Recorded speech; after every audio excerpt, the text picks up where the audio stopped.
दूसरे जिन्हें दोबारा जन्म मिलता है वे बाघ या सांप बन जाते हैं, लेकिन मैं एक झील के रूप में पुनर्जन्म लेता हूँ। खैर, सच कहूँ तो 2 मीटर से कम चौड़ा एक गड्ढा, बिल्कुल रेगिस्तान के बीच बैठा हूँ। अपना पानी लगातार वाष्पित होते देख रहा हूँ। मुझे एहसास होता है कि पूरी तरह से निर्जलित होकर मरने में मुझे देर नहीं लगेगी। जैसे ही निराशा छाने लगती है, अचानक मेरे दिमाग में एक सिस्टम पैनल पॉपअप हो जाता है। ये दिखाता है कि मेरे पास दो तरह के कौशल हैं: आध्यात्मिक वर्षा और जल बंधन। 100 ऊर्जा अंक शेष हैं और अपग्रेड के माध्यम से मैं एक पवित्र झरने वाली झील में विकसित हो सकता हूँ जो सब कुछ ठीक कर देती है। एक तात्विक झील जो हवा, आग, बिजली और गरज को नियंत्रित करती है, और एक दिव्य झील जो सब कुछ पर नियंत्रण रखती है। लेकिन जैसे ही मैं और आगे का पता लगाने वाला हूँ, सिस्टम लाल अलर्ट फ्लैश करता है। मेज़बान के पास वाष्पीकरण से मरने तक 12 घंटे हैं। मैं तुरंत सिस्टम के कार्यों से परिचित होने के लिए दौड़ पड़ता हूँ। आध्यात्मिक वर्षा मूल रूप से एक वर्षा कौशल है। यह झील के कवर किए गए क्षेत्र के भीतर बारिश कराता है और बारिश के पानी में आध्यात्मिक ऊर्जा होती है। यह आध्यात्मिक वर्षा जैविक विकास में बहुत मदद करती है। जलबंधन, जैसा कि नाम से पता चलता है, दुश्मनों पर काबू पाने के लिए पानी को नियंत्रित करता है। कौशल का उपयोग करने से ऊर्जा की खपत होती है। केवल 100 अंक मुझे 2 कौशल का उपयोग करने देते हैं। अधिक ऊर्जा कैसे प्राप्त करें, इसके लिए और अधिक अन्वेषण की आवश्यकता है, लेकिन स्पष्ट रूप से मेरे पास उतना समय नहीं है। एक झील केवल इसीलिए मर जाती है क्योंकि उसका जल स्रोत सूख जाता है। जब तक मैं खुद को सूखने से बचाए रखूं, मुझे मरना नहीं चाहिए। मैं तुरंत आध्यात्मिक वर्षा सक्रिय करता हूं। ऊर्जा को 50 अंक तक गिरते देख मुझे हल्की हवा महसूस होती है, लेकिन आसमान में अभी भी एक भी बादल नहीं है। क्या यह सिस्टम असली भी है? अचानक कुछ बारिश की बूंदें गड्ढे की सतह से टकराती हैं। हल्की हल्की बारिश शुरू होती है जो लगातार भारी होती जाती है। मैं तरोताज़ा महसूस करता हूँ। बारिश पूरे 1 घंटे तक जारी रहती है। जब यह रुकती है तो गड्ढा 3 गुना से अधिक फैल चुका होता है। अब लगभग 7 या 8 वर्ग मीटर में फैला यह मुश्किल से एक तालाब कहलाने लायक है। मैं जल्दी से सिस्टम पैनल फिर से चेक करता हूँ। लाल चेतावनी गायब हो गई है। मेरा दिल, जो अभी अभी पार हुआ था, अभी भी बेचैन था। आखिरकार उसे थोड़ी शांति मिलती है। अचानक मुझे दूर से कंपन महसूस होता है।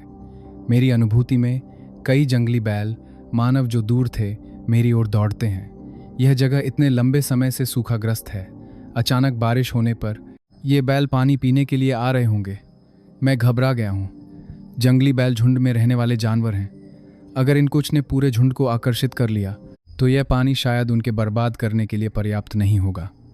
मुझे आश्चर्य है कि क्या जल बंधन उन्हें संभाल सकता है। मुझे उनमें से एक को सबक सिखाने की ज़रूरत है ताकि दूसरे जानवरों को डराया जा सके और मेरी मेहनत से इकट्ठा किए गए पानी को बहने से रोका जा सके। जब पहला बैल कीचड़ से गुजरते हुए मुझ तक पहुंचता है तो एक सामान्य बैल से कहीं बड़ा मुंह मेरी ओर बढ़ता है। अचानक एक पानी की रस्सी निकलती है, बैल की गर्दन के चारों ओर कसकर लपेटती है और उसे पानी में खींच लेती है। बैल अचानक हमले के तहत हिंसक रूप से छटपटाता है, लेकिन उसकी गर्दन के चारों ओर बंधन केवल कसता जाता है, मजबूत होता जाता है। बैल व्यर्थ संघर्ष करता है। उसका संघर्ष उसके शरीर को कीचड़ में और गहरा ढंसा देता है। अंत में उसका पूरा सिर पानी के नीचे खिंच जाता है। जैसे जैसे संघर्ष कमज़ोर होता है, पानी की सतह शांत हो जाती है। देर से आए अन्य बैल पहले ही दूर भाग चुके हैं, इस दिशा को डर के साथ देख रहे हैं। मेज़बान ने एक निम्न स्तरीय जानवर को मार डाला है। 100% ऊर्जा अंक प्राप्त हुए। पहली हत्या पूरी करने पर बधाई। 100 बोनस ऊर्जा अंक प्रदान किए गए। एक अप्रत्याशित आशीर्वाद माइनस जल बंधन पर खर्च किए गए 50 अंक। अब मेरे पास 200 ऊर्जा अंक हैं। इसलिए प्राणियों का वध करना ऊर्जा प्राप्त करने का एक तरीका है। दूरी में डरे हुए बैलों को देखकर मैं सोच में पड़ जाता हूँ। इस रेगिस्तान में जो अंतहीन फैला हुआ है, यहाँ केवल यही एक जल स्रोत है। मुझे विश्वास नहीं है कि ये बैल मानव प्यास और आध्यात्मिक पानी के प्रलोभन का विरोध कर सकते हैं। वे चलती फिरती ऊर्जा हैं। बैल की लाश, जिसे मैंने पानी में खींच लिया था, धीरे धीरे कीचड़ में लिपट जाती है, फिर अजीब तरह से गायब हो जाती है। रात में रेगिस्तान और भी भयानक होता है। गहरे जानवरों की दहाड़ दूर से मरते जानवरों की भयभीत चीखों के साथ गूंजती है। ऐसा लगता है कि इस रेगिस्तान में काफ़ी कुछ जीव छिपे हैं। अगली सुबह मैं सिस्टम पैनल फिर से चेक करता हूँ। यह बदल गया है। ऊर्जा बढ़कर 500 अंक हो गई है। पता चला कि कल रात वे बैल विरोध नहीं कर सके और एक साथ पीने आए और मैंने उन सभी को मार डाला। प्रत्येक बैल को मारने में 50 ऊर्जा अंक खर्च होते हैं, लेकिन 100 मिलते हैं, यानी प्रति बैल 50 अंक का शुद्ध लाभ। कई पुष्टिकरणों के बाद मैंने एक छिपी हुई सिस्टम क्षमता की खोज की। मेरे द्वारा मारे गए और भस्म किए गए जीव, उनकी यादें भी समाहित हो जाती हैं। उन बैलों की यादों के माध्यम से मुझे इस दुनिया की अधिक समझ मिलती है। यह निश्चित रूप से मेरी मूल दुनिया नहीं है। यह एक प्राचीन आदिम युग की तरह दिखता है। उन बैलों की यादों में मैंने एक शेर देखा जिसकी गर्दन के चारों ओर आग की लपटें घूम रही थीं, पंखों वाले घोड़े और इंसान जो जादू का इस्तेमाल करते थे। यह मुझे उत्साहित करता है। ऐसी जादुई दुनिया में मानव रूप पाने का कोई न रास्ता होगा। मैं हमेशा के लिए झील नहीं बनना चाहता। अगर मैं उस आग वाले शेर को अंदर खींचकर भस्म कर सकता तो शायद मुझे काफ़ी ऊर्जा मिलती। बैलों की यादों में एक साहसिक विचार बनता है। वे उस शेर के शिकार थे, इसलिए आग वाला शेर पास में ही होगा। रेगिस्तान अभी भी प्रचंड गर्म है और मैं अब एक सप्ताह से इस दुनिया में हूँ। प्रारंभिक मौत के खतरे से बचने के बाद मैं एक दिलचस्प शिकार जीवन शुरू करता हूँ। प्रतिदिन एक बार आध्यात्मिक वर्षा का उपयोग करके न केवल मेरा आयतन बढ़ता है, बल्कि लगातार 7 दिनों की बारिश के बाद मैं पूरी तरह से एक झील बन गया हूँ। और क्योंकि आध्यात्मिक वर्षा की बारिश में समृद्ध आध्यात्मिक ऊर्जा होती है, कुछ जलीय पौधे और छोटी मछलियां और झींगे जो मर रहे थे सभी पुनर्जीवित हो गए हैं। बेशक ये केवल बोनस है। मेरे लिए बड़ा लाभ यह है कि आध्यात्मिक पानी से लुभाकर जानवर हर दिन पीने आते हैं। इन दिनों में मैंने 20 से कम जानवरों को नहीं पकड़ा है, जिनमें ज़्यादातर बैल हैं। छोटे जानवरों के लिए मैं कार्रवाई न करने का फैसला करता हूँ। एक रात एक गहरे काले रंग का जानवर चुपके से आता है। जिस क्षण उसका पंजा झील के पास कीचड़ को छूता है, मैं तुरंत उसे भांप लेता हूँ। यह एक शिकारी कुत्ता है, लेकिन स्पष्ट रूप से मेरी पुरानी दुनिया के शिकारी कुत्तों से अलग है। उसका शरीर एक साधारण शिकारी कुत्ते जैसा है, लेकिन अजीब बात है, इसके 2 सिर हैं और 4 लाल आंखें अंधेरे में चमक रही हैं। समान रूप से हड़ताली इसके सामने के पंजे पर एक हड्डी की कील है, जो स्पष्ट रूप से उस तरह नुकीली है। जुड़वा सिर वाला शिकारी सतर्कता से अपने परिवेश को स्कैन करता है, कोई खतरा नहीं होने की पुष्टि करता है। यह पास आता है और पीने के लिए अपना सिर झुकाता है। स्वाभाविक रूप से मैं इसे जाने नहीं दे सकता। इस 2 सिर वाले शिकारी को भस्म करने से निश्चित रूप से पर्याप्त ऊर्जा मिलेगी। एक स्विच के साथ मैं जल बंधन सक्रिय करता हूँ। साधारण जानवरों की तुलना में इस शिकारी की इंद्रियां कहीं अधिक तेज हैं। जैसे ही पानी की रस्सी सतह छोड़ती है, यह जल्दी से पीछे हट जाता है। लेकिन मैंने इसका अनुमान लगा लिया था। एक जल बंधन इसे पकड़ नहीं पाएगा। मैं एक साथ 5 बार जल बंधन करता हूँ।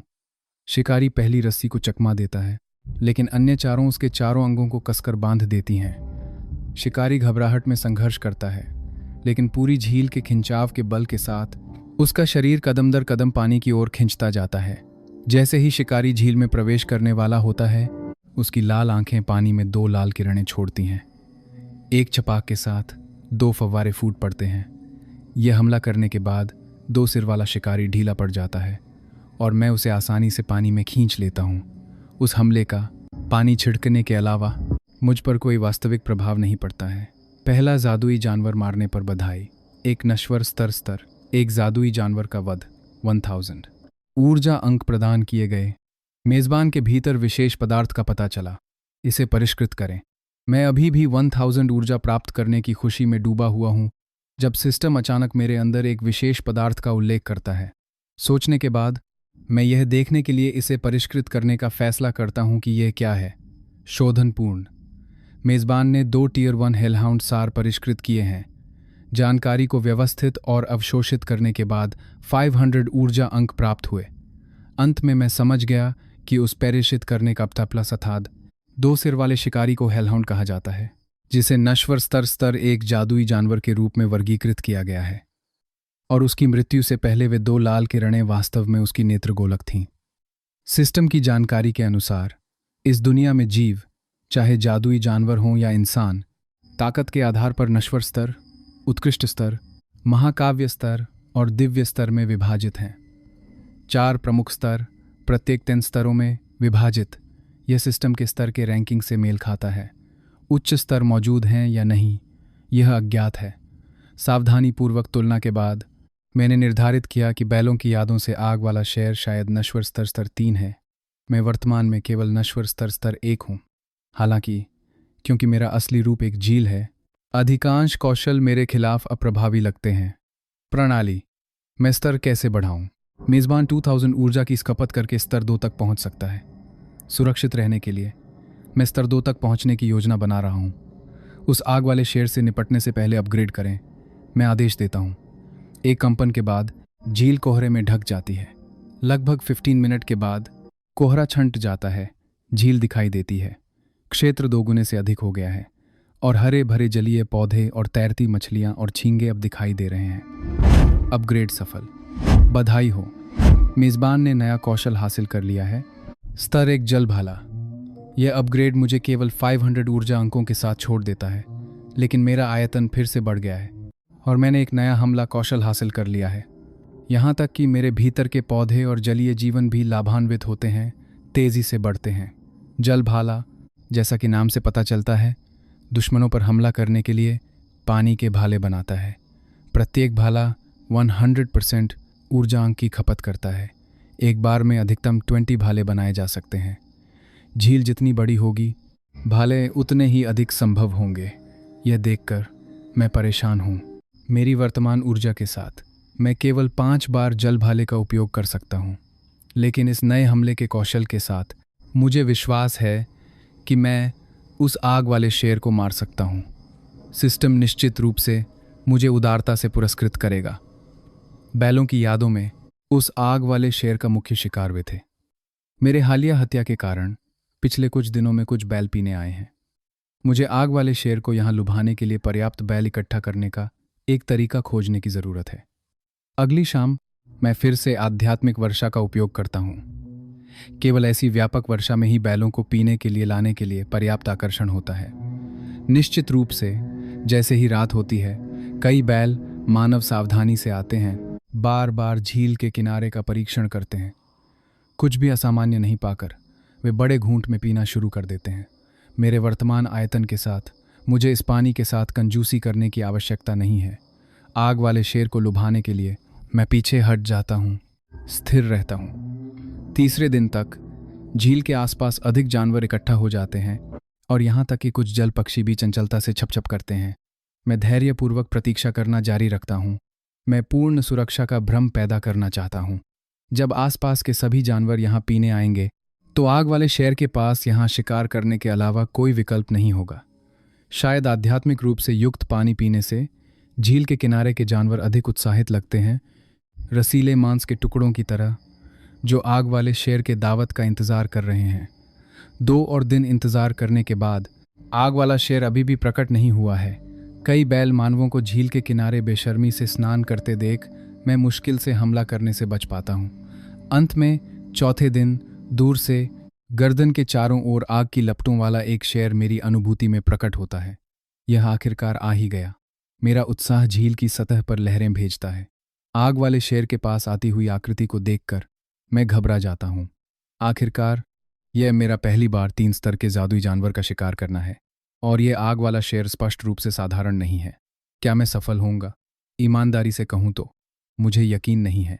जब आग वाला शेर झील से लगभग 500 मीटर दूर होता है तो किनारे के जानवर अंततः प्रतिक्रिया करते हैं और भागने की तैयारी करते हैं।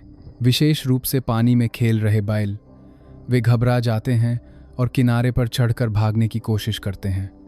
मैं झील के तल पर एक अंतर्धारा बनाने के लिए पानी को नियंत्रित करता हूँ। बार बार एक बैल को किनारे तक पहुंचने से रोकता हूँ।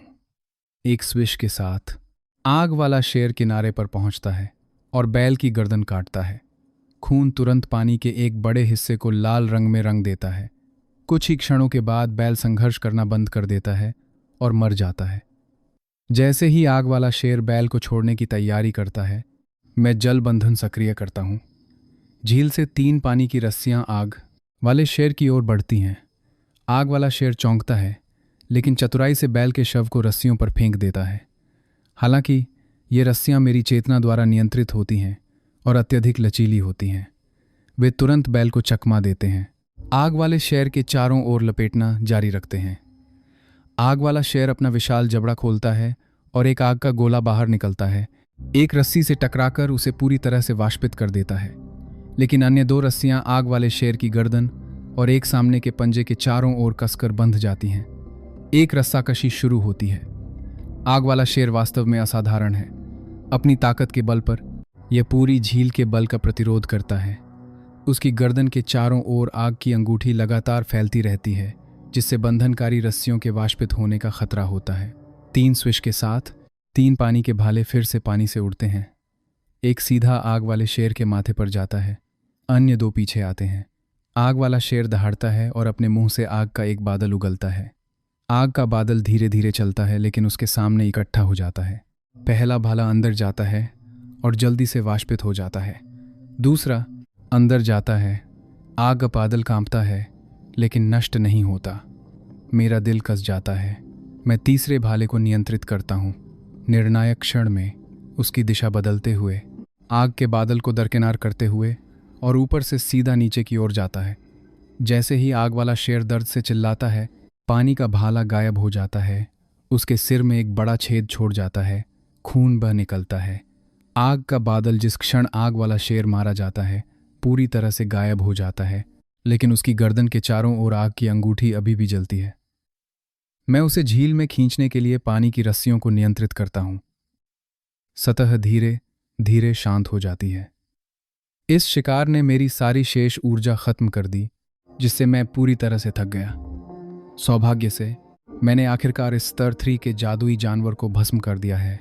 नश्वर स्तर के 3 स्तर के आग वाले शेर को भस्म करने पर बधाई। 3000 ऊर्जा अंक प्राप्त हुए। असामान्य ऊर्जा का पता चला। इसे परिष्कृत करें, परिष्कृत करें। मुझे संदेह है कि यह शेर की गर्दन के चारों ओर आग की अंगूठी है। परिष्कृत लौ, शेर की आग। मेज़बान की आग से प्रतिरोधक क्षमता बढ़ गई है। मेरा असली रूप पानी है। आग मूल रूप से मेरी एकमात्र प्राकृतिक दुश्मन है। मुझे उम्मीद नहीं थी कि सिस्टम के शोधन से प्रतिरोधक क्षमता बढ़ जाएगी। अगर मैं भविष्य में और भी उच्च स्तर की आग को परिष्कृत करता हूं, तो मैं सूर्य को भी भस्म कर सकता हूं। यह घात एक पूर्ण सफलता थी। एक बार में 3000 ऊर्जा अंक। मैं चीज़ों के बारे में सोचता हूं। ऊर्जा प्राप्त करने के ज्ञात प्रभावी तरीके प्राणियों का शिकार और भस्म करना और विशेष पदार्थों या ऊर्जा को परिष्कृत करना है। यह सब कौशल की आवश्यकता है। वर्तमान कौशल, आध्यात्मिक वर्षा, मात्रा बढ़ाने के लिए बुनियादी कौशल, जल बंधन और जल भाला, प्राथमिक हमला कौशल। प्रणाली, मैं कौशल अपग्रेड करना चाहता हूँ। 500 ऊर्जा आध्यात्मिक वर्षा और जल बंधन को अपग्रेड करती है। 1000 ऊर्जा जल भाले को अपग्रेड करती है। अपग्रेड लागत वास्तव में बहुत अधिक है और ये सिर्फ स्तर 1 से 2 तक है। मैं कल्पना कर सकता हूँ कि बाद के अपग्रेड के लिए और भी अधिक ऊर्जा की आवश्यकता होगी, लेकिन अधिक ऊर्जा के लिए मजबूत प्राणियों का शिकार और भस्म करने के लिए मुझे कौशल अपग्रेड करना ही होगा। इसलिए मैं बिना किसी हिचकिचाहट के सब कुछ अपग्रेड करता हूँ। इससे एक बार में 2000 ऊर्जा खर्च होती है। मैं परीक्षण करना चाहता हूँ कि स्तर 2 के कौशल में क्या खास है, इसलिए मैं फिर से आध्यात्मिक वर्षा का उपयोग करता हूँ। इस बार आध्यात्मिक वर्षा सीधे 100% ऊर्जा की खपत करती है और प्रभाव कहीं अधिक नाटकीय है। मूसलाधार बारिश कई घंटों तक होती है। मैं महसूस कर सकता हूँ कि पानी में और भी समृद्ध आध्यात्मिक ऊर्जा है। हालांकि बारिश भारी है, मेरी मात्रा में वृद्धि उम्मीद से कम लगती है। मैं अपने शरीर के हर हिस्से पर ध्यान केंद्रित करता हूँ और अंततः कुछ खोजता हूँ। ज्यादा दूर कीचड़ में नहीं, एक बीज जो पता नहीं कहाँ से आया था। लालच से आध्यात्मिक वर्षा को अवशोषित करता है। उसके पास लगभग सारा बारिश का पानी सोख लिया जाता है। मुझसे पानी चुरा लिया जाता है। मुझे देखना होगा कि यह कौन सी प्रजाति है। मैं नाराज और उत्सुक दोनों हूँ। मैं जानबूझकर झील के पानी के हिस्से को बीज में भरने के लिए नियंत्रित करता हूँ। लगभग 15 मिनट के बाद बीज अंततः अवशोषित करना बंद कर देता है। मूंगफली के आकार का एक बीज 15 मिनट का झील का पानी सोख चुका है। यह बिल्कुल बेतुका है। मेरी अनुभूति में बीज संतुष्ट लगता है, खुद को हिलाता है, 2 पत्तियां बाएं और दाएं फैलाता है और तेजी से बढ़ता रहता है। कुछ ही समय में जो अभी एक बीज था वह 1 मीटर से अधिक ऊंचे पेड़ में बदल जाता है। और भी आश्चर्यजनक रूप से कीचड़ के नीचे 2 मीटर से अधिक लंबी जड़ें हैं जो उलझी हुई हैं और मेरी ओर बढ़ रही हैं। वास्तव में अतृप्त, मैं निर्णायक रूप से जल भाले का उपयोग करता हूँ। इसके नए उगे तने पर निशाना साधता हूँ। एक धमाके के साथ तना टूट जाता है। मुझे अपने दिमाग में हड्डी को ठंडा करने वाली प्रेतवाधित चीखें सुनाई देती हैं। कीचड़ के नीचे तेजी से बढ़ती जड़ें रुक जाती हैं। उत्परिवर्तित ब्लडथॉर्न पेड़ के साथ संबंध स्थापित करने पर बधाई। सहजीवन बनाने या सेवक के रूप में बांधने का विकल्प चुनें। ब्लडथॉर्न पेड़ में यह कार्य है। मुझे इसकी उम्मीद नहीं थी। विचार करने के बाद ब्लडथॉर्न पेड़ सामान्य रूप से एक आम रेगिस्तानी पेड़ है, लेकिन यह उत्परिवर्तित हो गया है, जिससे खुद को मजबूत करने के लिए रक्त और आत्माओं को भस्म करने की भयानक क्षमता प्राप्त हो गई है। पहले जब मैंने अन्य प्राणियों का शिकार किया था तो ब्लडथॉर्न बीज गुप्त रूप से उनके रक्त और आत्माओं को खिला रहा था। अब आध्यात्मिक वर्षा से सींचा गया, यह आखिरकार अंकुरित हो गया है। सिस्टम के संकेत का पालन करते हुए मैं उत्परिवर्तित ब्लडथॉर्न पेड़ के साथ सहजीवन चुनता हूँ। यह सावधानीपूर्वक विचार के बाद है। प्राथमिकता अधिक से अधिक प्राणियों का शिकार करना है ताकि ऊर्जा प्राप्त की जा सके और स्तर बढ़ाया जा सके। प्राणियों से रक्त और आत्माएं मेरे लिए बेकार हैं, लेकिन ये वास्तव में वही हैं जो उत्परिवर्तित ब्लडथॉर्न पेड़ को चाहिए। हम एक दूसरे के पूरक हैं। मैं अनुमान लगा सकता हूँ कि निकट भविष्य में मेरी मदद से ब्लडथॉर्न पेड़ एक भयानक अस्तित्व बन जाएगा। सहजीवन सफल। बधाई हो, मेजबान ने सहजीवन उत्परिवर्तित ब्लडथॉर्न पेड़ प्राप्त कर लिया है। 2000 ऊर्जा अंक प्रदान किए गए। नया कौशल, आत्मा लिंक प्राप्त हुआ। किसी भी प्राणी के साथ सीधे संवाद कर सकता है जिसके पास आत्मा है। जब मैं सिस्टम पैनल फिर से चेक करता हूँ तो कुछ बदलाव हुए हैं। मेरी जानकारी के बगल में एक नया खंड दिखाई देता है। प्राणी उत्परिवर्तित ब्लडथॉर्न पेड़। स्तर नश्वर, स्तर 2, कौशल, डार्कथॉर्न, रक्त पिपासु, आत्माभक्षण, चेतावनी। उत्परिवर्तित ब्लडथॉर्न पेड़ की बुद्धि बेहद तेजी से बढ़ती है और अत्यधिक दुष्ट है। कृपया सख्ती से अनुशासित करें। अभी पैदा हुआ और पहले से ही मेरे समान स्तर का है। वास्तव में असामान्य। जहां तक सिस्टम की चेतावनी का सवाल है, मैं चिंतित नहीं हूं। आखिरकार एक सहजीवन मुझे धोखा नहीं देगा। जहां तक इस बात का सवाल है कि क्या यह बुराई है या अच्छाई, ऐसे क्रूर वातावरण में अच्छाई बेकार है। मैं अपनी धारणा को नियंत्रित करता हूं। ब्लडथॉर्न पेड़ पर ध्यान केंद्रित करता हूं। ब्लडथॉर्न पेड़ खुशी की आत्मा तरंगें भेजता है क्योंकि यह भी पैदा हुआ है। इसकी आत्मा अभी भी कमज़ोर है और सामान्य रूप से मेरे साथ संवाद नहीं कर सकती है। यह केवल अस्पष्ट रूप से अवधारणाओं को व्यक्त कर सकता है, जैसे कि रक्त और आत्माओं के लिए इसकी लालसा। उस लड़ाई के बाद वे जानवर बहुत दूर भाग गए हैं। वे शायद काफ़ी समय तक वापस आने की हिम्मत नहीं करेंगे। मैं केवल पानी के हिस्से को ब्लडथॉर्न पेड़ की सिंचाई करने के लिए नियंत्रित कर सकता हूँ। एक और भयावह अवशोषण सत्र के बाद मैंने जिस तने को जल भाले से काटा था वह फिर से बढ़ने लगता है। 2000 नए ऊर्जा अंकों के साथ मुझे कंजूसी करने की आवश्यकता नहीं है। मैं बस वर्षा पर 1000 ऊर्जा खर्च करता हूँ। इस बार मैं जानबूझकर वर्षा क्षेत्र को नियंत्रित नहीं करता हूँ। आत्मा समृद्ध बारिश पूरे मूल झील स्थल पर होती है। बारिश की बूंदों की फुहार 1 सप्ताह तक चलती है और बंद होती है। ऊपर सूरज अभी भी कठोर है। रेगिस्तान अभी भी गर्मी से कांपता है, लेकिन अकेले इस झील में लगातार बारिश होती है और यहाँ तक कि ठंडक भी महसूस होती है। कई मृत पेड़ पुनर्जीवित हो जाते हैं और दूर के बीज अंकुरित हो जाते हैं। मृत्यु के इस रेगिस्तान में मेरा स्थान एकमात्र नखलिस्तान बनाता है। यह आश्चर्यजनक रूप से अलग वातावरण कई प्राणियों को आकर्षित करता है। जिन जानवरों ने उस नरसंहार को देखा था वे अभी भी दूर झिझकते हैं, अपनी पूरी ताकत से प्रलोभन का विरोध करते हैं। लेकिन दूर के जानवर खुशी मेरे पास आते हैं।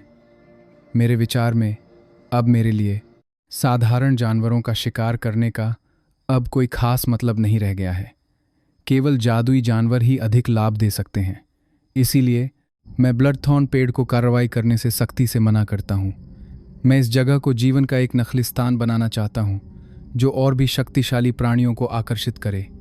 एक दिन जैसे ही मैं आराम से अपने पानी में लहरें पैदा करता हूँ, इस दुनिया की विशिष्टता का अवलोकन करता हूँ, मुझे अचानक दूर से मजबूत ऊर्जा उतार चढ़ाव महसूस होता है। यह ऊर्जा अत्यधिक गति से मेरी ओर बढ़ती है। जल्द ही यह झील के पास प्रकट होती है। झील में पीने और खेलने वाले जानवर तुरंत प्रतिक्रिया नहीं करते हैं। केवल जब एक धमाका होता है तो वे घबराहट में बिखर जाते हैं।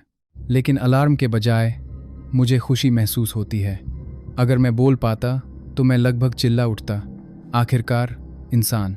हालांकि यह इंसान अच्छी स्थिति में नहीं लगता है। आगमन ग्रे वस्त्र में कोई है जिसकी मिश्रित नाक, नीली आंखें हैं, लगभग 30 या 40 साल का है। एक जादूगर की छड़ी पकड़े हुए है। करीब से देखने पर पता चलता है कि उनका उजागर अग्रभाग सिर्फ नंगी हड्डी है। दूसरा मैं लगभग इंसान समझने की भूल कर बैठता हूँ। एक सामान्य वयस्क इंसान से थोड़ा छोटा है, जिसके कान नुकीले हैं और त्वचा अत्यधिक पीली है। उनकी पीठ पर पंख और हाथ में एक धनुष बताता है कि वे इंसान नहीं हैं बल्कि एक योगिनी हैं। मोरेन, तुमने योगिनी वनों में अतिक्रमण किया है। राजा के नाम पर मैं तुम्हें मृत्युदंड देता हूँ। नर योगिनी का धनुष मिट्टी जैसी पीली रोशनी से चमकता है। मोरवेन घबराया नहीं है।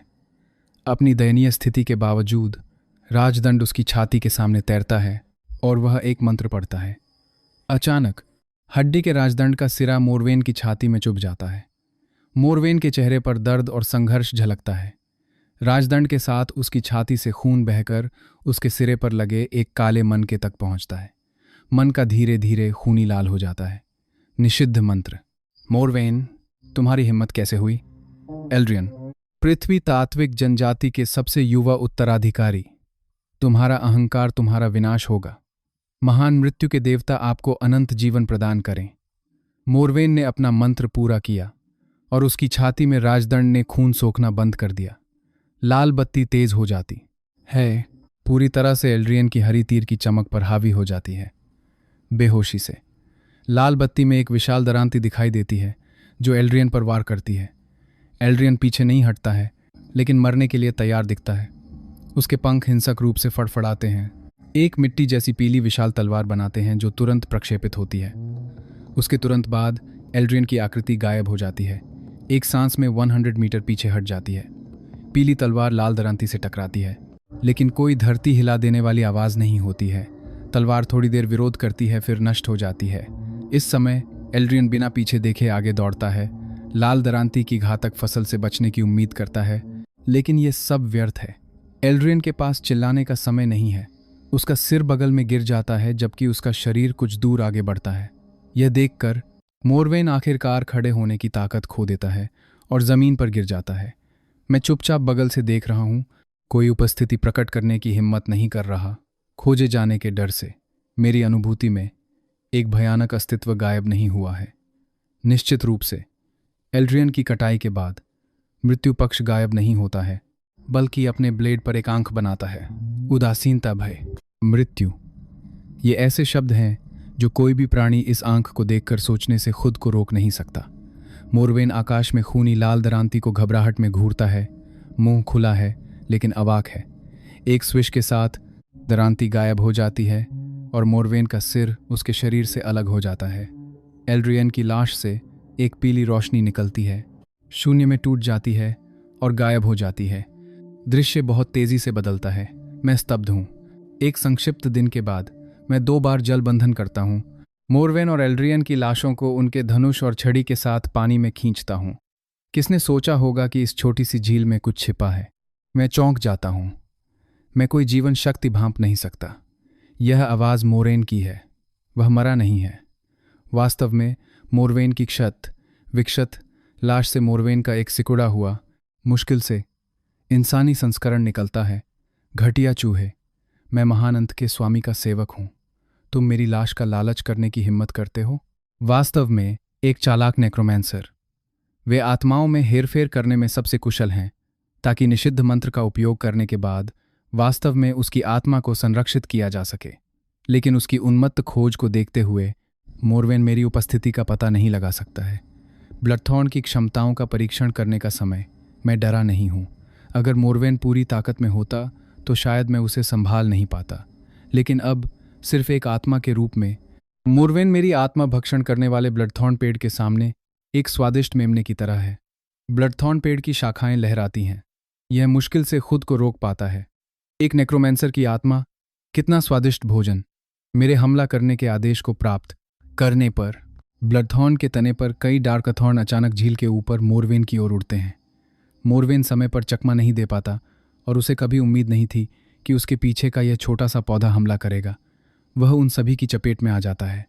धिक्कार है चूहे, मैं भगवान की मूर्ति के सामने तुम्हारी आत्मा को टुकड़े टुकड़े जला दूंगा। मोरवेन पीड़ा में चिल्लाता है। उसकी आत्मा से बना शरीर लगातार आकार बदल रहा है, स्पष्ट रूप से भारी क्षति झेल रहा है। डार्कथॉर्न फट जाते हैं, मोरवेन की आत्मा को टुकड़ों में बिखेर देते हैं।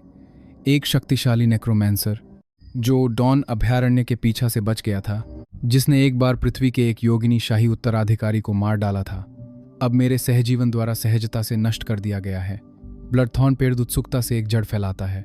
मैं उसे खून सोखने देता हूँ, लेकिन अभी तक उसे आत्माओं को भस्म करने की अनुमति नहीं देता हूँ।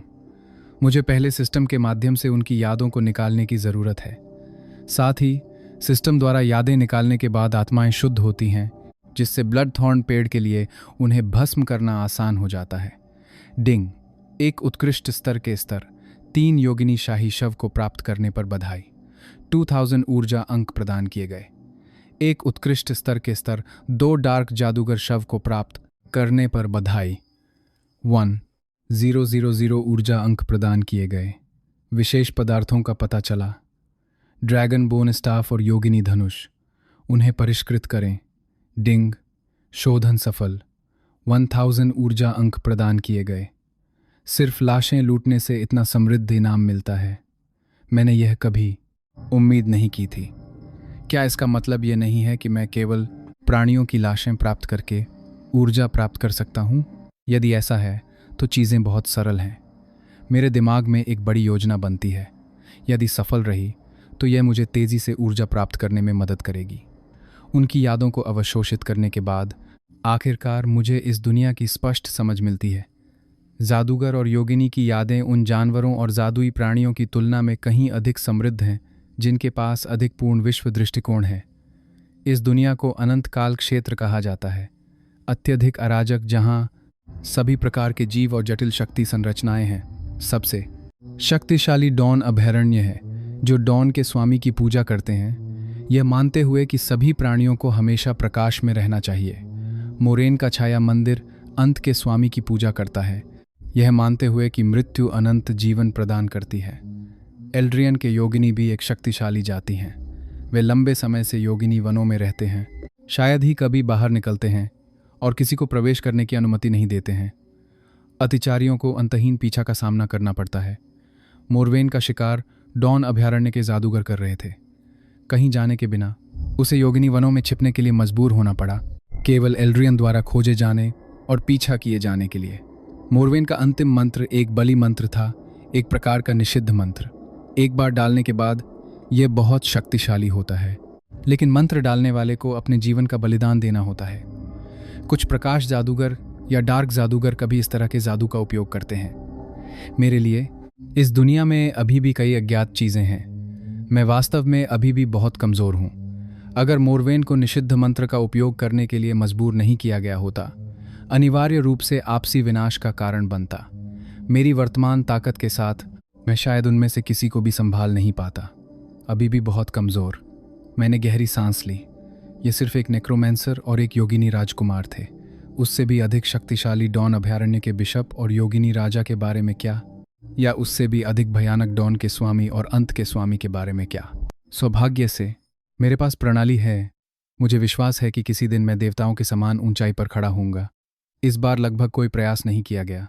मैंने 4000 ऊर्जा अंक प्राप्त किए हैं। अगले स्तर की प्रणाली के लिए बस पर्याप्त है। मैं स्तर की प्रणाली के लिए बढ़ाना चाहता हूँ। 4000 ऊर्जा काट ली गई। स्तर 3, झील में उन्नत होने पर बधाई। पहले से शांत झील का पानी उबलने लगता है। मेरा आयतन फिर से बढ़ता है, अब पूरी तरह से अपने पूर्व सूखे राज्य में बहाल। 800 मीटर का दायरा अब यह वास्तव में प्रभावशाली दिखता है। अपनी वर्तमान स्थिति से काफ़ी संतुष्ट हूँ। जब मैं पहली बार पहुंचा था उस छोटे से गड्ढे की तुलना में अब मैं वास्तव में एक बड़ी झील कहला सकता हूँ। अचानक ब्लडथॉर्न पेड़ आत्मा तरंगें भेजता है। मैं सिस्टम पैनल चेक करता हूँ। प्राणी उत्परिवर्तित ब्लडथॉर्न पेड़ स्तर नश्वर स्तर 3। ब्लडथॉर्न पेड़ ने मेरे साथ स्तर बढ़ाया। ऐसा लगता है कि मोरवेन और एल्ड्रियन की आत्माओं ने इसे बहुत लाभ पहुंचाया है। गुरु, मुझे भूख लगी है। ब्लडथॉर्न पेड़ की बचकानी आवाज़ मेरी अनुभूति में प्रकट होती है। ब्लडथॉर्न पेड़ अब सीधे मेरे साथ संवाद कर सकता है। यह वास्तव में वही है जिसकी मुझे उम्मीद थी। हर दिन अकेले रहना, बात करने के लिए कोई नहीं। अगर यह जारी रहा तो मैं देवता बनने से पहले ही पागल हो जाऊंगा।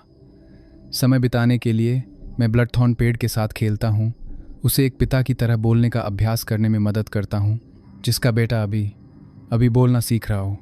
आने के बाद के महीनों में निचले स्तर के जानवरों और कुछ जादुई प्राणियों के अलावा मैंने कोई संगठित जाति नहीं देखी है। मानव जनजातियों की तो बात ही छोड़िए, यह मुझे निराश करता है। बुद्धिमान जातियों से जुड़े बिना केवल खुद पर निर्भर रहते हुए, कौन जानता है कि अगला अपग्रेड कब आएगा। जैसे जैसे झील फैलती है मेरी दृष्टि बढ़ती है, फिर भी मैं अभी भी नहीं देख सकता कि यह रेगिस्तान कहाँ समाप्त होता है। मुझे कुछ हद तक निराशा महसूस होती है। एक सुबह मैं ब्लडथॉर्न पेड़ के साथ बेकार खेलता हूँ।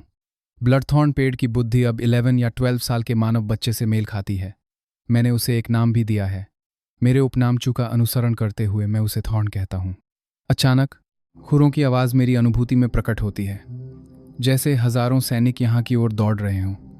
क्या ये एक मानव सेना हो सकती है? अच्छी खबर है, जब लक्ष्य मेरी दृष्टि में आते हैं तो मैं पूरी तरह से स्तब्ध रह जाता हूँ। यह बिल्कुल भी सेना नहीं है, ये विशाल बिच्छू हैं। हर बिच्छू घोड़े के आधे आकार का है। जब वे दौड़ते हैं तो क्या ये सरपट दौड़ते घोड़ों की तरह नहीं लगता? अग्रणी बिच्छू विशेष रूप से बड़े होते हैं, थोड़े बैंगनी रंग के होते हैं, जिनके पूंछ के डंक से गहरी रोशनी निकलती है।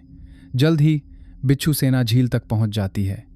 प्रमुख बिच्छू सेनापति के पीछे देखने के बाद सभी बिच्छू एक साथ रुक जाते हैं। बिच्छू सेनापति अपने सामने के पंजे से पीछे के कई बिच्छू सैनिकों की ओर इशारा करता है, उन्हें पीने का संकेत देता है। बिच्छू सैनिकों के सुरक्षित रूप से पीने और लौटने के बाद बिच्छू सेनापति सभी सैनिकों को जोड़े में पीने का निर्देश देता है। मैं रुक जाता हूँ। मेरी अनुभूति में यह बिच्छू सेनापति केवल स्तर 3 का है, पीछे वाले स्तर 2 के हैं और अन्य बिच्छू सैनिक केवल स्तर 1 के हैं। लेकिन इस तरह से अनुशासित बिच्छू सेना का गठन करना काफ़ी असाधारण है। मैंने पहले जिन जादुई जानवरों का शिकार किया है उनमें नश्वर स्तर के स्तर 3 के जीव शामिल हैं, लेकिन उनमें से किसी के पास इतनी उच्च बुद्धि नहीं थी। मैं उनके अगले कदम का निरीक्षण करने की योजना बना रहा हूँ। अगर मैं उन सभी को एक बार में भस्म कर सकता हूँ तो इन हजारों बिच्छुओं से काफ़ी ऊर्जा मिल सकती है। सभी बिच्छू सैनिकों के एक एक करके पीने के बाद बिच्छू सेनापति आखिरकार आगे बढ़ता है और बस अपना सिर पानी में डुबोता है। जैसे ही मैं अभी भी विचार कर रहा हूँ कि हमला करना है या नहीं, अचानक परिवर्तन होता है। दूर से एक गरज के साथ आवाज़ आती है जो बिच्छू सेना से भी तेज है। यह एक छिपकली सेना है। नेता भी स्तर 3 की आभा बिखेरता है। छिपकली सेना बिच्छुओं को घेर लेती है, उन्हें झील पर फंसा देती है। क्या यह एक पूर्ण पैमाने पर नस्लीय लड़ाई होने वाली है? यदि ऐसा है तो मैं उनके लड़ते समय लाभ उठा सकता हूँ। छिपकली सेना के उन्हें घेरने के बाद बिच्छू सेना थोड़ी देर के लिए घबरा जाती है। बिच्छू सेनापति के पास पीने का समय नहीं होता है और वह तुरंत अपना पंजा लहराता है, सेना को युद्ध चौकियों पर जाने का आदेश देता है। छिपकली सेना आगे बढ़ती है। बिच्छू सेना बार बार पीछे हटती है। कई बिच्छू पहले से ही आधे पानी में हैं। दोनों पक्षों के बीच तनाव चरम पर होता है, लेकिन मैं गौर से देखता हूं कि न तो बिच्छू पहले से ही आधे पानी में है सेनापति और न ही छिपकली सेनापति के पास हमला करने का कोई इरादा है। इसके बजाय उनके सामान्य रूप से आज्ञाकारी जादुई जानवरों के सैनिक नियंत्रण खोने के संकेत दिखाते हैं। दुश्मनों का सामना करने पर दोनों पक्षों को गतिरोध में देखकर एक विचार आता है, क्योंकि आप में से कोई भी हमला नहीं करेगा, मुझे आपकी मदद करने दो। एक स्विश के साथ झील से एक पानी का भाला निकलता है। 2 या 3 बिच्छू सैनिकों को भेदता है और फिर गायब हो जाता है। पहले से ही नुकसान में बिच्छू सेना अचानक पीछे से हंगामे से चौंक कर अराजकता में बदल जाती है। उन्मत्त रूप से झील से दूर भागते हुए परिधि पर छिपकली सेना ने उन्हें पूरी तरह से घेर लिया है। यह टक्कर दोनों जातियों के बीच युद्ध को पूरी तरह से भड़का देती है। दोनों सेनापति हैरान हैं, स्थिति को नियंत्रित करने के लिए हताश होकर आदेश जारी कर रहे हैं, लेकिन कोई फायदा नहीं हुआ। पहले से ही युद्ध में लगे हुए दोनों पक्षों के पास अब केवल युद्ध वृत्ति है, अब आदेशों पर ध्यान नहीं दे रहे हैं। अपने अधीनस्थों को रोकने के लिए दोनों नेता यहाँ तक कि उदाहरण के तौर पर कुछ को मार भी डालते हैं। बिच्छू और छिपकली की बढ़ती उन्मादी सेनाओं को देख रहे हैं। मैं कुछ हद तक हैरान हूँ। ऐसा लगता है कि इन दो जातियों के बीच गहरे बैर हैं। फिर से उन सेनापतियों को देख रहा हूँ जो अभी भी एक दूसरे से नहीं लड़ेंगे। मुझे स्थिति दिलचस्प लगती है। इतनी गहरी नफरत वाली दो जातियाँ, फिर भी उनके नेता बेताबी से संयमित लगते हैं, यहाँ तक कि लड़ने से डरते हैं। मैं केवल एक कारण सोच सकता हूँ कि वे कार्य करने की हिम्मत नहीं करते हैं। एक अधिक शक्तिशाली अस्तित्व उनके बीच युद्ध को मना करता है। कैसा अस्तित्व इतनी विशाल जातियों को डरा सकता है? मुझे तात्कालिकता का एहसास होता है। हील की विसंगति अंततः खोजी जाएगी, लेकिन मैं नहीं चाहता कि यह अभी हो, क्योंकि मैं अभी तक पर्याप्त मजबूत नहीं हूँ। हालांकि मेरा झील रूप मारना आसान नहीं है। मैं जानता हूँ कि इस दुनिया में कई शक्तिशाली मंत्र हैं। यह देखकर कि युद्ध अपरिहार्य है। दोनों सेनापति अभी भी एक दूसरे से नहीं लड़ते हैं, लेकिन एक साथ झील की ओर चलते हैं। उन दोनों ने अभी अभी झील से एक पानी का भाला निकलते देखा, जिससे बिच्छू सैनिक चौंक गए और युद्ध शुरू हो गया। दोनों जानवर सावधानी से झील के किनारे का निरीक्षण करते हैं, लेकिन कुछ नहीं पाते हैं। छिपकली सेनापति गुस्से में अपना विशाल झबड़ा खोलता है और हरा जहर उगलता है। जहर तेजी से सतह पर फैलता है। ये जो मछलियां और झींगे छूता है, वे तुरंत तैरने लगते हैं। पेट सफ़ेद हो जाता है। मैं स्थिर रहता हूँ। मैं सही अवसर की प्रतीक्षा कर रहा हूँ। अंत में बिच्छू सेनापति खुद को रोक नहीं पाता है। उसकी पूंछ का डंक लाल चमकता है। तुरंत दर्जनों हमलों में विभाजित हो जाता है और पानी में गोली मारता है। लेकिन पानी छिड़कने के अलावा अभी भी कोई प्रतिक्रिया नहीं है। दोनों जानवर हैरान हैं। न तो झील में किसी विशेष उपस्थिति को भांप पाते हैं और उनके जांच हमलों का कोई नतीजा नहीं निकला। बिच्छू सेनापति छिपकली सेनापति पर एक नज़र डालता है, उसे झील में प्रवेश करने का संकेत देता है। आखिरकार छिपकली उभयचर हैं, जबकि बिच्छू विशुद्ध रूप से स्थलीय हैं। छिपकली सेनापति बिच्छू सेनापति पर 2 बार दहाड़ता है, फिर सावधानी से पानी में प्रवेश करता है और नीचे तक गोता लगाता है। सही अवसर। मैं निर्णायक रूप से कार्य करता हूँ। सीधे पानी में 4 पानी की रस्सियाँ बनती हैं। शक्ति कई गुना बढ़ जाती है। छिपकली के पास विरोध करने का समय नहीं है। पानी मेरा डोमेन है। सभी 4 अंग मेरे द्वारा कसकर बंधे हैं। केवल उसकी पूंछ कमज़ोर रूप से पानी में हिलती है। मैं पानी की धाराओं को नियंत्रित करता हूँ। छिपकली सेनापति के संघर्ष से लहरों को समाप्त करता हूँ। साथ ही मैं जल भाले का उपयोग करता हूँ। छिपकली सेनापति बिना किसी प्रतिरोध के पानी के भालों द्वारा भेदा जाता है और मर जाता है। मैं छिपकली सेनापति को लपेटने के लिए पानी को नियंत्रित करता हूँ। उसके खून को झील को रंगने से रोकता हूँ। किनारे पर बिच्छू सेनापति बेचैन हो जाता है, क्योंकि छिपकली सेनापति वापस नहीं आता है। अचानक उसे एहसास होता है कि वह अब छिपकली सेनापति की आभा का पता नहीं लगा सकता है। घबराहट बढ़ती है। वह भागने के लिए मुड़ता है। मैं उसे कैसे भागने दे सकता हूँ? स्विश! वही 4 पानी की रस्सियां बिच्छू सेनापति को पीछे से पकौड़ी की तरह लपेटती हैं, उसे सीधे पानी में खींचती हैं। बिच्छू सेनापति की युद्ध शक्ति पानी में बहुत कम हो जाती है। उसकी पूंछ का डंक मेरे झील रूप के खिलाफ बेकार है। आश्चर्य की बात नहीं, मैं एक ही पानी के भाले से उसकी जान ले लेता हूँ। इस प्रकार सबसे शक्तिशाली बिच्छू और छिपकली सेनापति दोनों मेरे द्वारा मारे जाते हैं। किनारे पर उग्र रूप से लड़ रही दोनों जातियां पहले ही आधे से अधिक हताहत झेल चुकी हैं। मैं झील के पानी को एक रिवर्स ज्वार में नियंत्रित करता हूँ। अभी भी लड़ रहे सभी बिच्छुओं और छिपकलियों को पानी में बहा ले जाता हूँ। फिर मैं लहरें उठाता हूँ और उन सभी को मार डालता हूँ। पानी में वे जादुई जानवर जो पहले से ही युद्ध से थक चुके हैं, जल्द ही तैरती हुई लाशें बन जाते हैं। पूरी झील खून से लाल हो जाती है। कटे हुए अंग और पूंछ किनारे बिखरे हुए हैं। एक भीषण दृश्य। मैं पहले पानी में सभी लाशों को परिष्कृत करता हूँ। ब्लडथॉर्न पेड़ को भस्म करने के लिए खून और आत्माएं देना। मेरे द्वारा प्राप्त यादों से इन दो जातियों का एक साथ झील में आना वास्तव में महत्वपूर्ण है। छिपकली और बिच्छू दोनों सेनापतियों की यादों में मैं एक ही व्यक्ति देखता हूँ, एक योगिनी।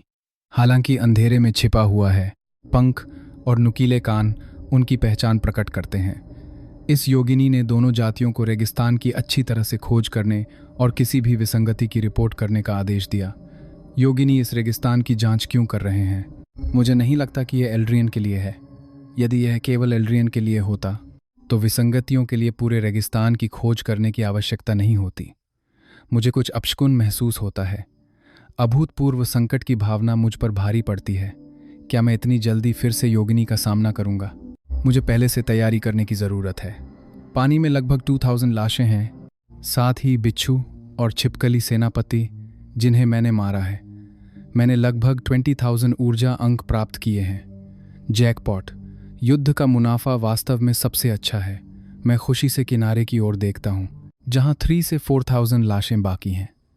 यह विंडफॉल इतना अचानक है कि मुझे चक्कर आने लगता है, लेकिन मैं अपने लालच पर काबू रखता हूँ और किनारे पर लाशों को नहीं भस्म करता हूँ। पहली बार अपने ऊर्जा अंकों को 5 अंकों में टूटते देख मैं अपने पिछले जीवन में पहली बार 5 अंकों का वेतन कमाने से भी ज़्यादा खुश हूँ। संक्षिप्त विचार के बाद मैं एक बड़ा अपग्रेड सिस्टम करने का फैसला करता हूँ। अपने स्तर को 5 तक बढ़ाएं और आध्यात्मिक वर्षा, जल बंधन और जल भाले सभी को स्तर 5 तक अपग्रेड करें। अपग्रेड सफल। नया कौशल प्राप्त करने पर बधाई। ज्वारीय बल झील की पूरी ताकत के साथ दमनकारी बल जारी कर सकता है।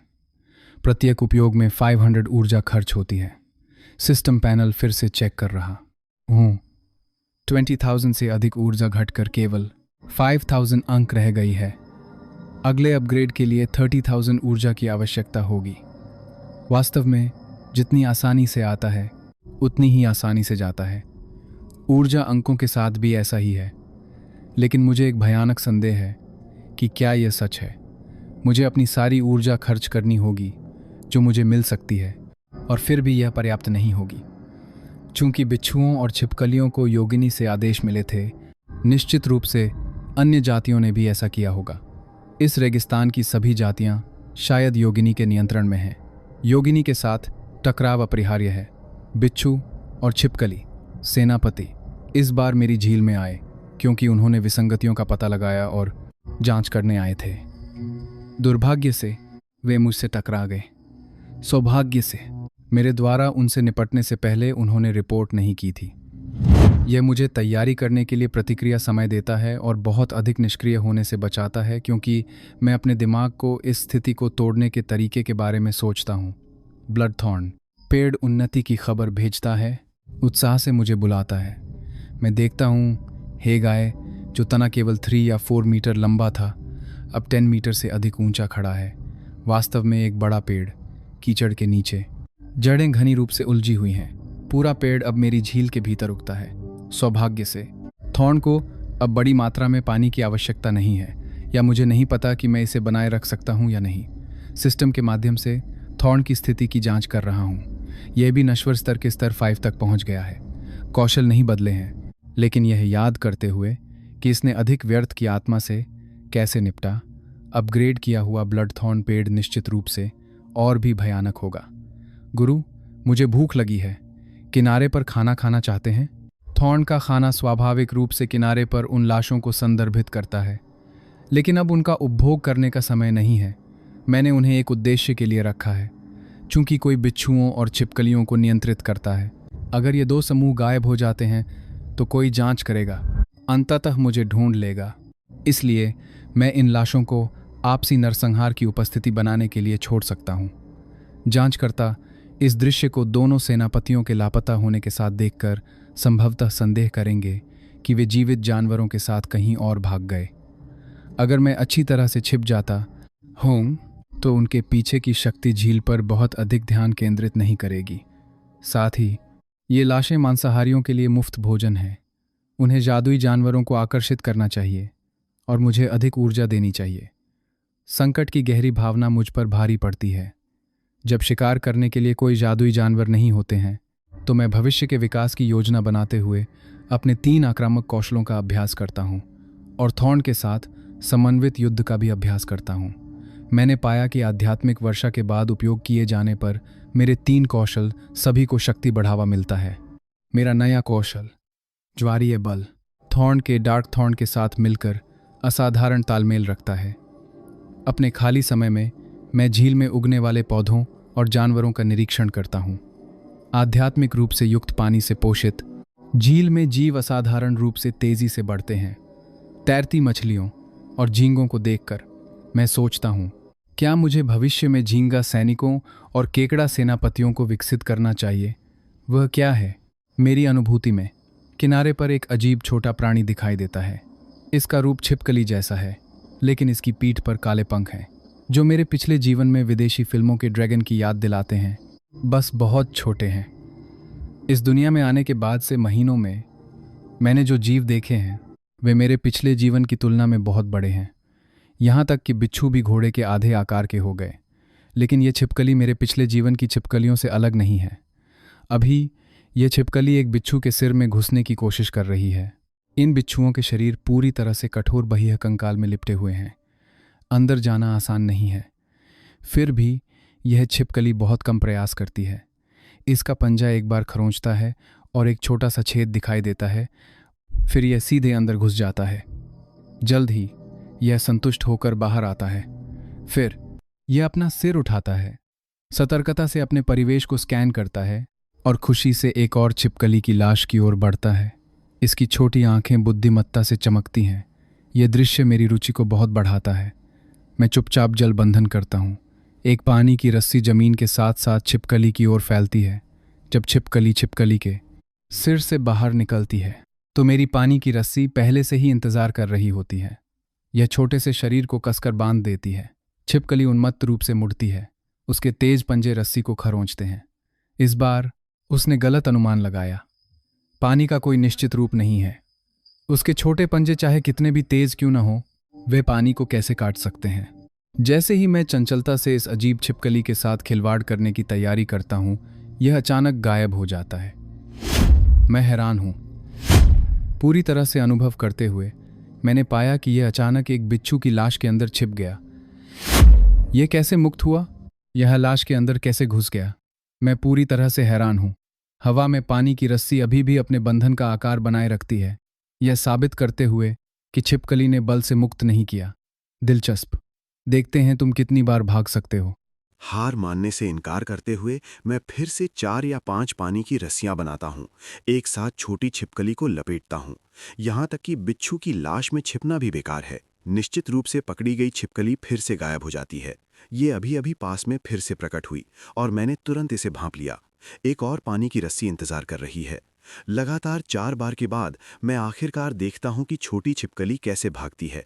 जब भी मेरी पानी की रस्सी से बांधती है, इसके छोटे पंख फड़फड़ाते हैं और इसका शरीर स्विश के साथ दूसरे स्थान पर पहुंच जाता है। ये किसी प्रकार की स्थानिक जन्मजात क्षमता होनी चाहिए, लेकिन जाहिर तौर पर अपनी वर्तमान क्षमता के साथ ये लंबी दूरी तक टेलीपोर्ट नहीं कर सकता है।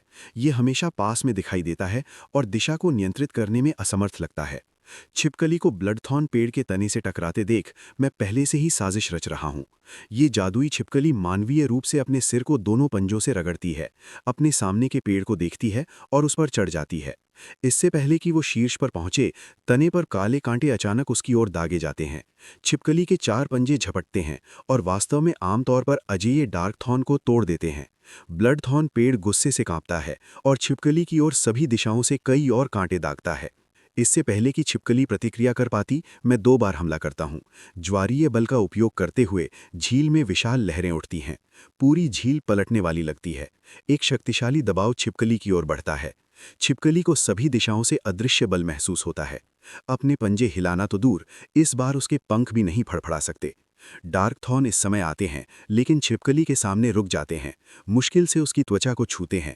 छिपकली अपना अगला पंजा हिलाने के लिए संघर्ष करती है, एक विनती भरा इशारा करती है। इसकी बुद्धि इतनी उच्च देखकर और स्थानिक क्षमताएं हमेशा सर्वोच्च रूप से शक्तिशाली होती हैं, मैं इसे वश में करने का फैसला करता हूं। तभी सिस्टम बीप करता है। डिंग। ड्रैगन रक्त रेखा और स्थानिक क्षमताओं वाली एक ड्रैगन किन छिपकली को वश में करने पर बधाई। उच्च क्षमता, एक सेवक बांधें। सोचने की कोई जरूरत नहीं। स्वाभाविक रूप से मैं इस तरह के जादुई जानवर को मांसपेशियों के रूप में रखूंगा। बंधन सफल। 2000 ऊर्जा अंक प्रदान किए गए।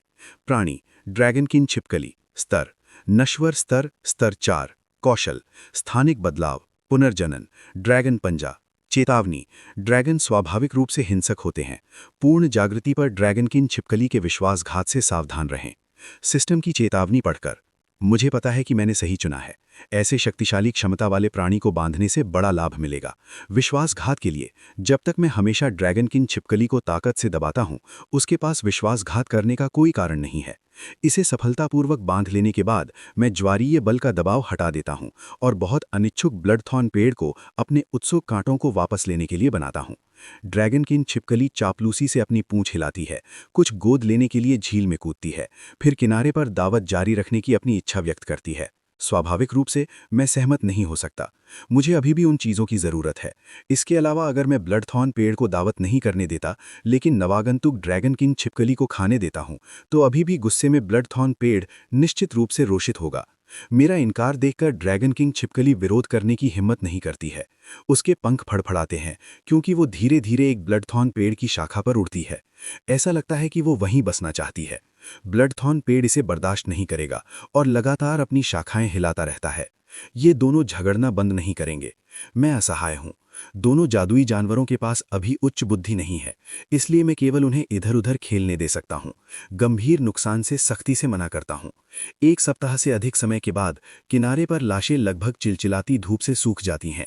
इस दौरान मैं आध्यात्मिक वर्षा का उपयोग करने की हिम्मत नहीं करता, इस डर से कि कहीं कोई असंगति को नोटिस न कर ले। ब्लडथॉर्न पेड़ और ड्रैगन किंग छिपकली अभी भी दिन भर खेलते रहते हैं, लेकिन उनके रिश्ते में काफी सुधार हुआ है। हेलो दोस्तों, स्टार्ट करने से पहले मैं आपसे एक छोटी सी रिक्वेस्ट करना चाहता हूं। अगर आप नेक्स्ट एपिसोड देखना चाहते हैं तो चैनल के 1000 सब्सक्राइबर्स कंप्लीट करवा दो। जैसे ही 1000 सब्सक्राइबर्स पूरे हो जाएंगे, मैं तुरंत नेक्स्ट एपिसोड अपलोड कर दूंगा। Thank you. Keep watching.